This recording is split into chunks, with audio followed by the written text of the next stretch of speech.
Hello all my Kenvians and welcome to a new episode of Discovering Classic Doctor Who. Today I will be starting the undoubtedly interesting venture into the full recreations of the Marco Polo serial slash story slash whatever it should be called. But yes, today I will be watching 3, possibly 4 of the 7 episodes, and just so you know, there won't be a full reaction on here, just because I have a feeling a lot of it will be me staring and trying to figure out exactly what I'm watching, because the quality isn't guaranteed and all that. But so this will be chopped up. There may not even be a significant amount of reaction, just to warn you all. I will be giving my thoughts in between the episodes. And while there won't be a full reaction, I will consider doing an extended cut over on Dailymotion. Just, I feel like if I were to do a full version, it would be overkill and just not necessary. So, that in mind, let's go ahead and get into the first episode of Marco Polo, The Roof of the World. And I think that there's actually a special intro for this. So, and I'll also do my best to manage the volume as best as possible. And go. If one could choose a Doctor Who story that should never have been junked, Mark Eden, aka Marco Polo. it must be Marco Polo. Not because I was in it, but because the sets and the costumes at that particular time were absolutely unique and I think pretty wonderful. The remaining black and white photos, many of which are previously unseen, have been painstakingly hand-coloured one at a time. Wow. And for those amongst you who insist that the 60s episode should be viewed in black and white, well, you can simply turn down the colour on your TV. I hope you enjoy it as much as I did. I like that guy.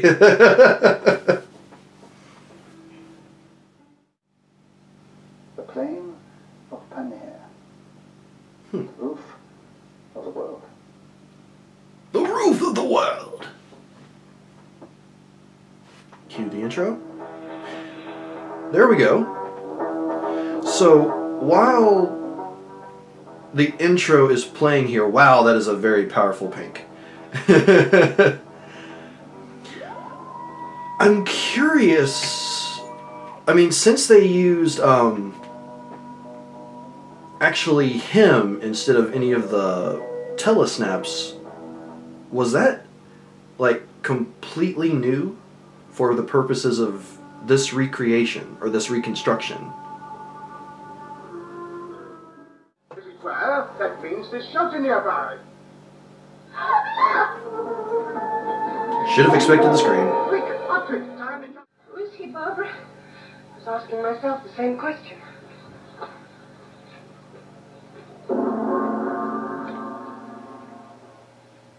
Perhaps if we play a game. Marco! Polo!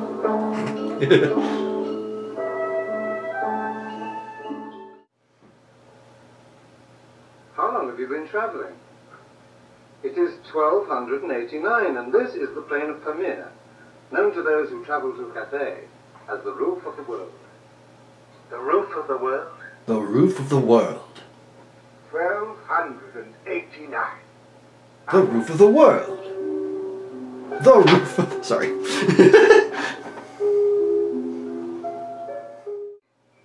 And he's 75 years old.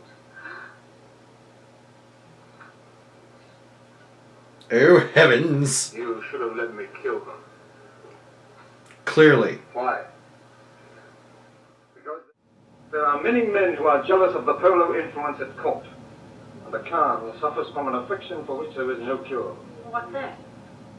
Old age. If he dies, Still funny. I may never see Venice again. Oh, that is your... And will bring the mighty Kubla Khan to his knees. Bum, bum, bum. Next episode, The Singing Sands. Alright, so... interesting, to say the least. maybe I am misremembering the length, or maybe just how much of it was actually in that condensed version of that of the entire story. But I feel like easily a third, if not a little bit more, of the runtime of that condensed version was in this episode. It's, again, I could just be misremembering overall what happened, and in fact more stuff happens later in that condensed version. But there was, I feel like like this one episode hit on a lot of the major plot points. At least in my opinion. Again, could be entirely wrong. Wouldn't put it past me to get that wrong. But, yeah, I feel like that's the biggest takeaway I get from this episode, is that of everything that I sort of learned and experienced from that condensed episode, they really effectively used this first episode to establish all that. And then I think over the next several episodes, possibly with the exception of the last one and the one before that, it just kind of skims over them. Like, there might only be a few short moments that actually come from those episodes. I mean, the only way to find out is to watch it myself, but yeah, I don't know how else to put it other than I do feel like they used, or this episode by itself made up a significant portion of the condensed episode. Now, aside from that, the guy who played Marco Polo, oh god, I'm forgetting his name already. It's held up with me. Let me see. Am I able to... Mark Eden. Mark Eden. I know I've heard that name before. I'm sure he's probably an extremely famous actor who I've seen in a lot of stuff, but for some reason it's not coming to mind.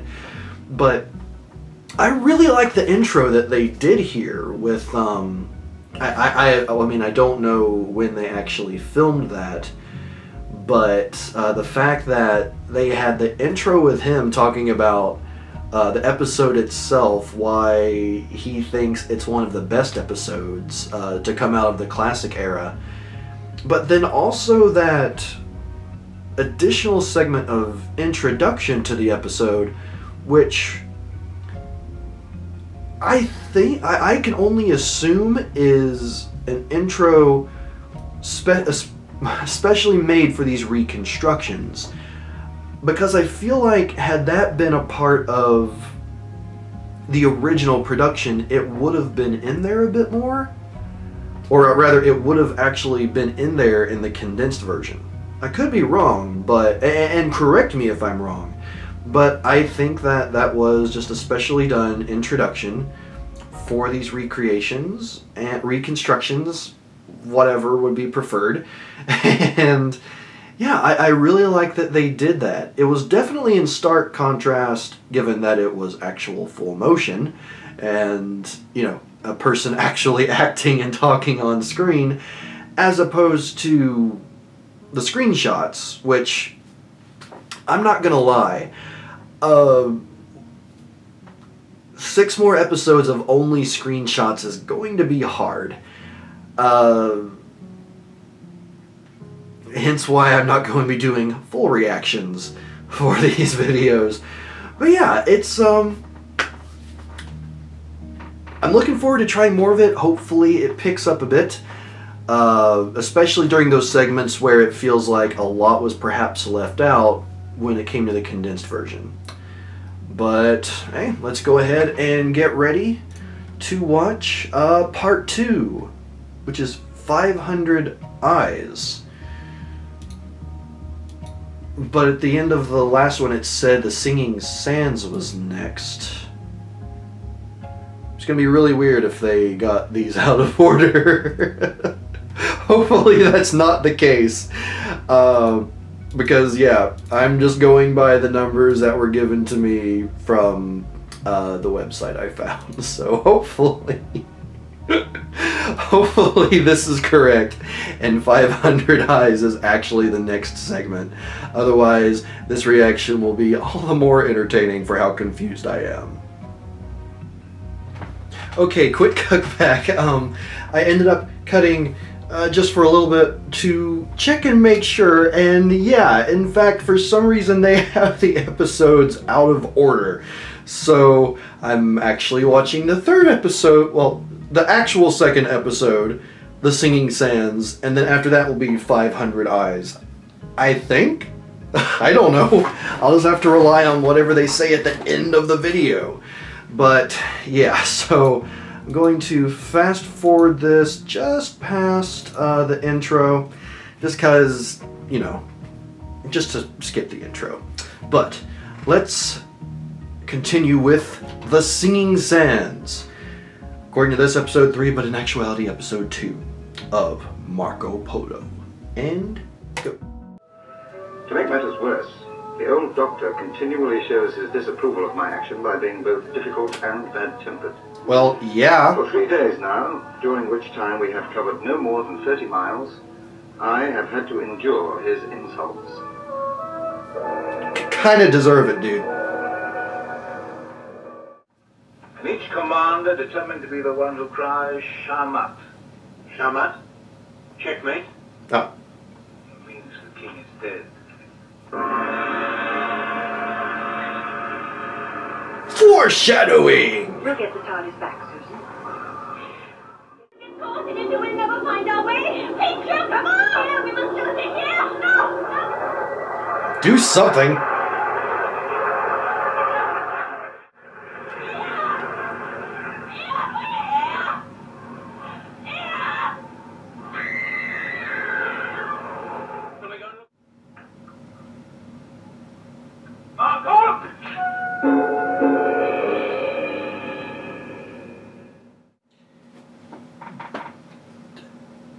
Not weird behavior at all.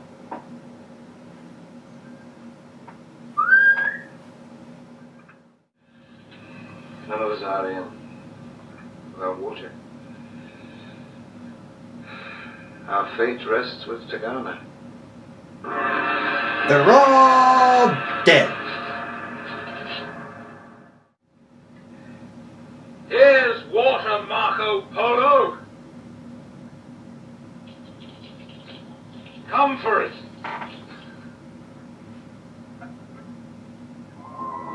Well, that's just cruel.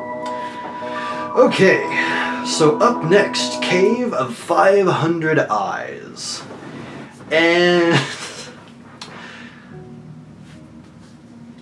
again, memory tends to fail me a little bit when it comes to remembering everything that occurred in the,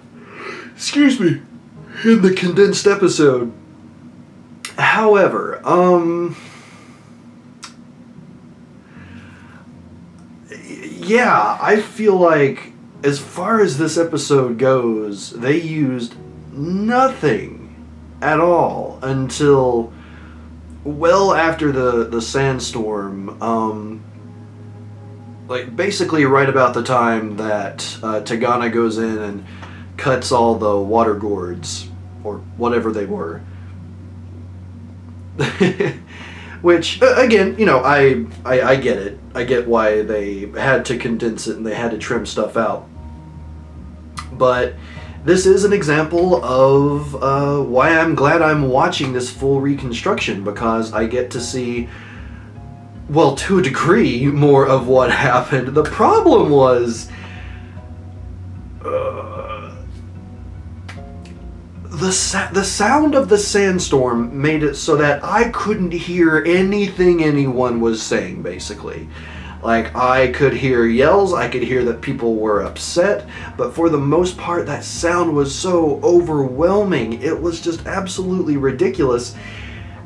And I couldn't understand what they were saying. For a minute there, I could have sworn I thought they said that the doctor had left his tent, which I guess now they were actually talking about Susan, which makes a bit more sense, but yeah, it's and that's the unfortunate thing. Now, even if they still had like the original sound recordings and they were able to recreate this with, it probably wouldn't have been much better, because of one complaint that I've had before is that because of the sound of some of the special effects they do, it overtakes the dialogue, which makes the dialogue hard to hear, hard to understand.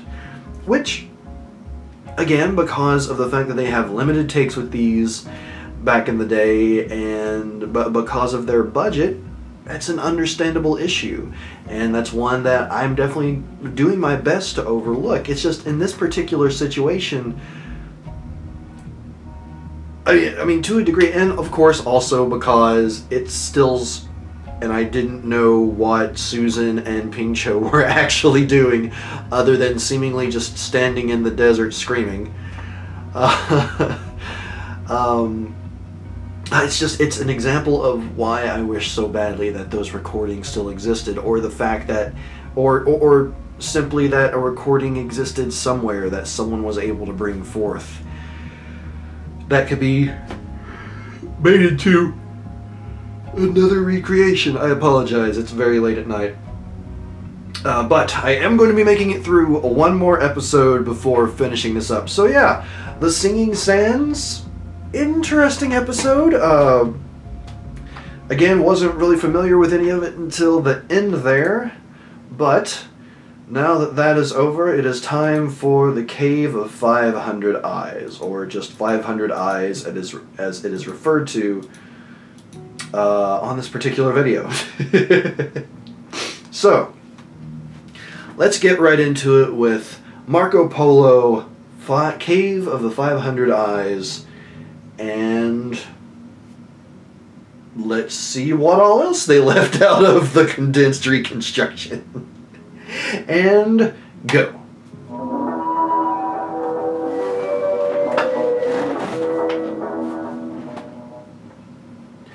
You're a douche. I fear the end is not far. They're all dead. No signs to go. I have seen this happen. Let me see you drink it. Not too much. Okay. Don't mind if I do. There were bandits here last night when I arrived. It's truly paradise today.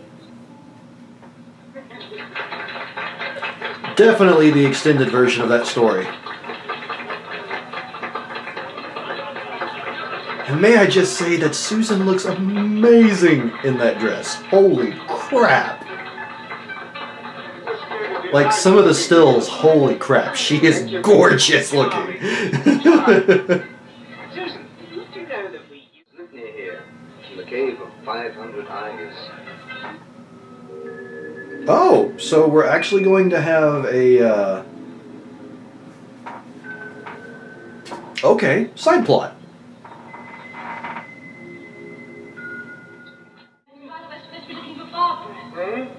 Yes, of course, yes, we must waste time. No, come on. I'm so easily distracted. That's Barbara. She must have been here. Barbara! It's right. Barbara!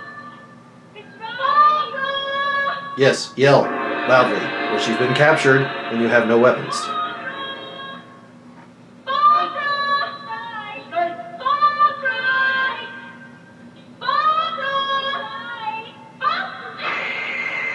Oh, God.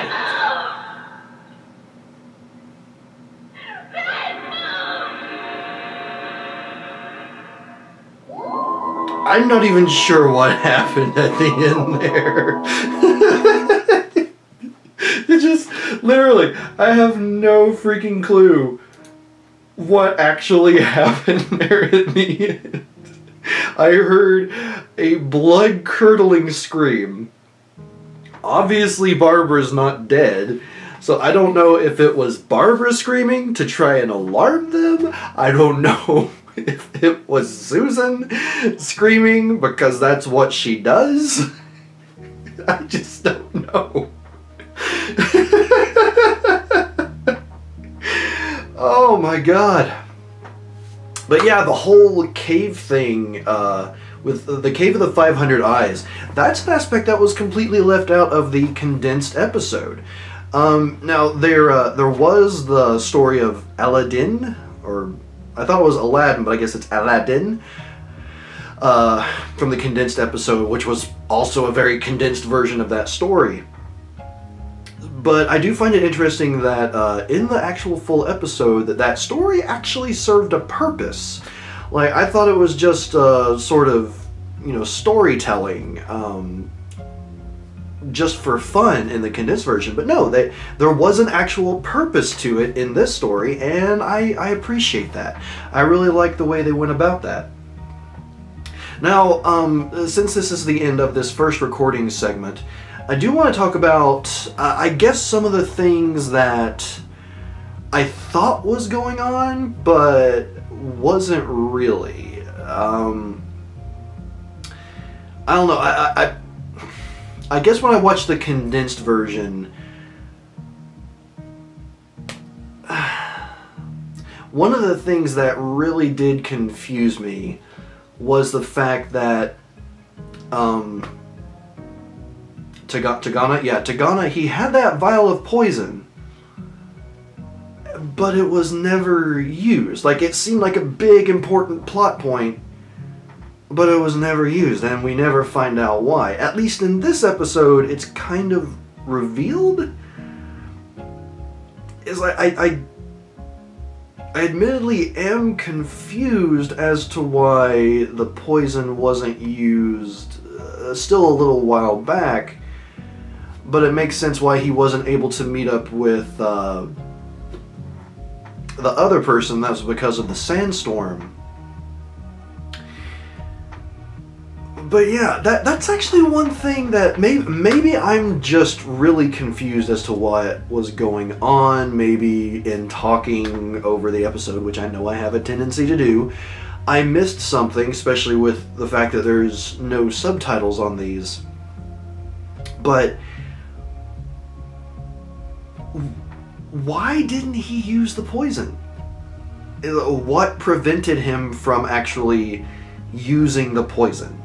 Was he spotted? Did he have second thoughts? What? I legitimately don't get it. Because both in the condensed version and this one, instead of poisoning it, which was the original plan, to the best of my knowledge, he ended up cutting the water gourds. Which,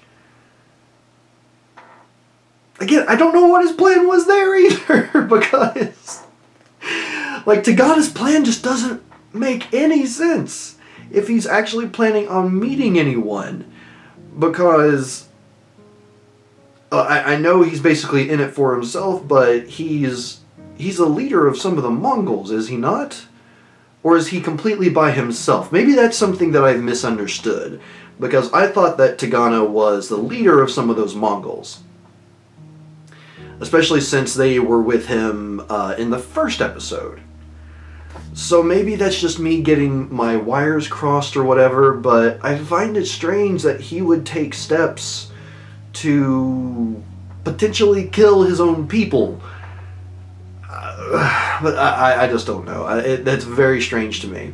But one of the biggest things that I thought might be going on in the background, but in fact was not, was how the Doctor, when he sort of isolated himself for a significant portion of, I guess it was not so much the first episode, more so the second episode, and then kind of going into the third one. I thought that entire time that the Doctor was just, pretending to be sulking and, just being absent. I thought maybe, I don't know, he was doing something and he was actually sneaking back to the TARDIS that entire time to do repairs. And I still thought that might have been going on up until the point where he actually starts... Well, first of all, we actually see him inside of the TARDIS, asleep. So it's like he had actually been... He did overheat. that was another thing. I thought that maybe that was all a ploy for him to get back inside the TARDIS so he could continue his work, you know, undisturbed. But no, he actually did get overheated, and he doesn't actually start the repairs until later, it seems. I guess he does start sneaking to the TARDIS at some point. Or, well, he has, at this point, he actually starts going back and being able to repair it, since he has the actual copy of the key with him. And yeah, I find it, I don't know, I find it strange.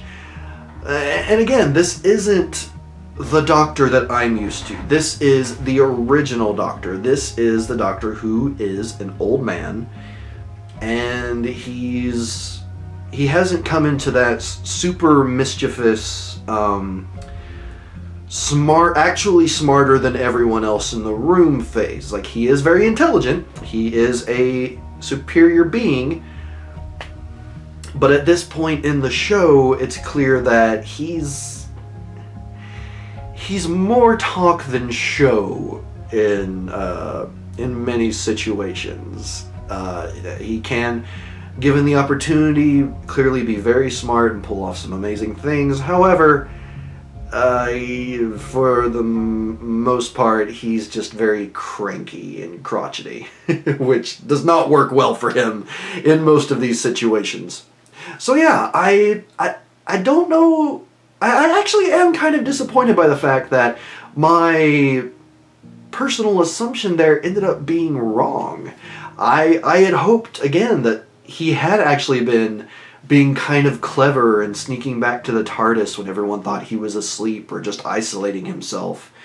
But no, he actually just was sulking, which, again, is just kind of unfortunate. But again, it's all part of me getting used to the fact that this is before the time of the Doctor as I know him, as I have come to to know to know the writing of this show post 2005. So yeah, this has been an interesting journey so far.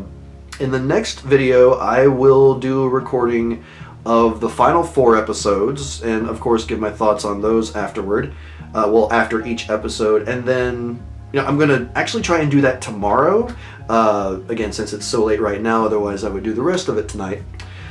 But that way, I still watch to get these episodes close enough together that hopefully I can give a good overall consensus on what I think of this entire story versus the condensed version that I watched before. So, yeah, let me know your all's thoughts in the comments down below. Both on what I've had to say and also on the episodes themselves. Just so you know, again, if you're watching this on YouTube, there's a link in the description down below to the extended cut of this. I don't know how much I'll leave in. It won't be the full version, just an extended cut. And also, if you're interested in watching more episodes like this of discovering classic Doctor Who, discovering Steven Universe, and discovering Doctor Who once the new season starts up soon with the 13th Doctor, you can, if you would like to see episodes like this ahead of time, before anyone else gets to, or rather before they go public on YouTube, you can become a patron for PapaKennMedia at the, well, the Patreon campaign, patreon.com/PapaKennMedia. That link is also in the description down below, and will also be at the end of this video.